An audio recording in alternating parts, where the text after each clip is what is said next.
মানসিক শান্তি পেতে ৫ বিষয় মেনে চলুন। অনেকেই বলেন সহজ কাজ দিয়ে দিন শুরু করা উচিত। এটি নিজের প্রতি আস্থা বাড়িয়ে তুলতে সাহায্য করে। কিন্তু আসলে উচিত কঠিন কাজ দিয়েই দিন শুরু করা। কারণ যখন আপনি কঠিন কাজটি সম্পন্ন করে ফেলবেন, আপনার উপর থেকে একটা বিশাল মানসিক চাপ নেমে যাবে। এরপর সারা দিন কিন্তু ফুরফুরে মেজাজে কাজ করতে পারবেন। আর সঙ্গে মানসিক শান্তি তো আছেই। আমাদের সব চাওয়া পাওয়া পূরণ হয় না, কিছু অপ্রাপ্তি সবার মধ্যেই থাকে।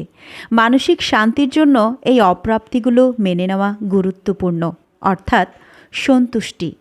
আপনার কাছে যাই আছে তার মাঝে অবশ্যই কিছু না কিছু ভালো আছে। সেই ভালোকে নিয়েই ভালো থাকায় আপনার ভেতরকার অর্ধেক অশান্তি দূর করে দেবে। আমাদের মানসিক অশান্তির আরেকটি কারণ মানুষ কী ভাববে তা ভাবা।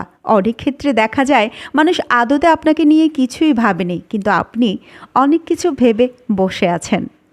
নিজেকে একটি উদ্বেগহীন জীবনের স্বাদ দিতে হলে লোকে কী ভাববে এই ভাবনাকেও মাথা থেকে তাড়িয়ে দিতে হবে।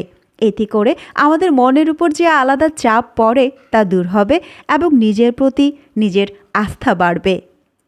সবসময় সব দিন ভালো যাবে না, এটাই স্বাভাবিক। অনেক সময় একটার পর একটা দুর্যোগ আসতে পারে আপনার জীবনে। সেই সময়ে মনকে স্থির এবং মনে শান্তি ধরে রাখাটা নিশ্চিত করুন। এই দুর্যোগের মাঝেও আপনার জীবনে ঘটে যাওয়া অন্তত ৩টা ভালো দিক নিয়ে চিন্তা করুন। এটি হতে পারে সব কিছু সামলে আপনি কাউকে সাহায্য করেছেন, যার বিনিময়ে আপনি কিছু চাননি, শুধু একজনের ভালো চেয়েছেন। অনেক কিছুর পরও আপনি আপনার পড়ালেখায় ভালো ফল করতে পেরেছেন, অর্থাৎ নিজের ইতিবাচক দিকগুলোর জন্য সবসময় নিজেকে সাধুবাদ জানান।